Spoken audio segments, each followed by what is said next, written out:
how do you find the best resources on the web?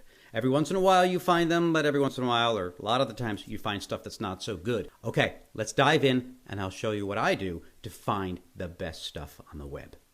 Okay, first, typically the best and the newest research is summarized by bloggers. And so what you want to find are the best bloggers in your field. So how do you find those? Well, you probably come across these, a great article here, a great article there. And hopefully when you do that, you're using one of several resources to keep those blogs easily available to you. So you may be using your browser bookmark, for example. I like to use a service called Diigo, D-I-I-G-O. It's very cool, and perhaps I'll go into that in another episode of the Brit Files. The other way you can find great blog articles, particularly if you're a student and you haven't been collecting them on one of your bookmarks for a while, is just do a search, great blogs on, and then you just fill the topic in.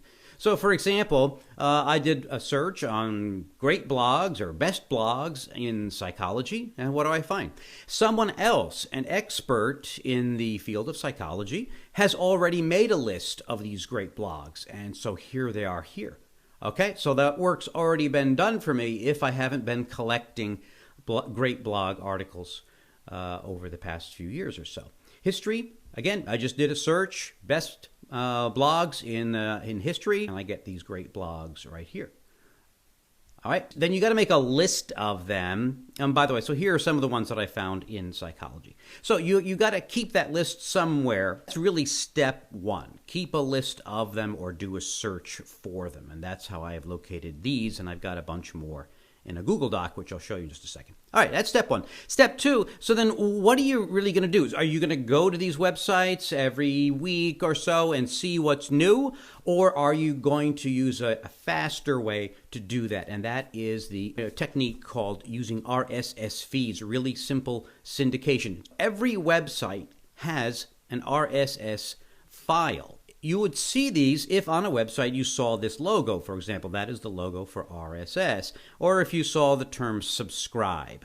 Okay, so here's an example. A good blog that was on this list up above is called Mind Hacks. So if you go here, you may not see it right away. You may not see that logo, but all you have to do a little, Control or Command F, and either search on the term RSS.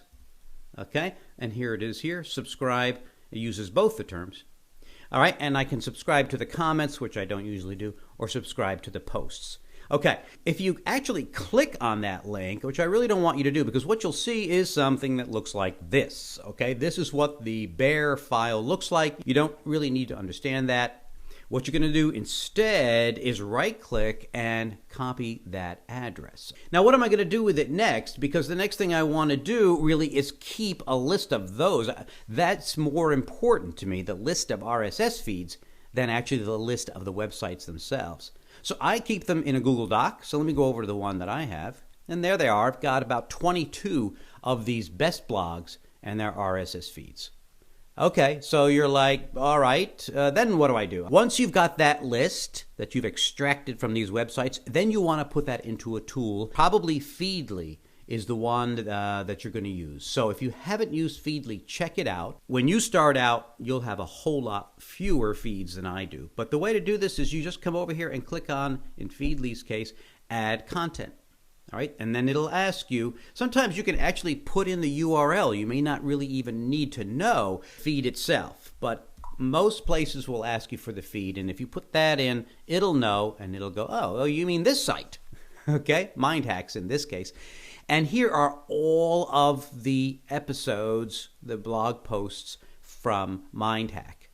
Okay, so you don't have to go to their website and search. They're all right here. If you find something that you like, then you just tap on it. It expands, and now you can read most or sometimes all of that post right here within Feedly. And then if you think, you know what, I really like this, I'm going to go to the site itself and read it, then you can click again, and you'll go to the site.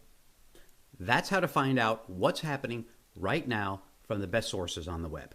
I'll have a link to this map and a PDF that you can download.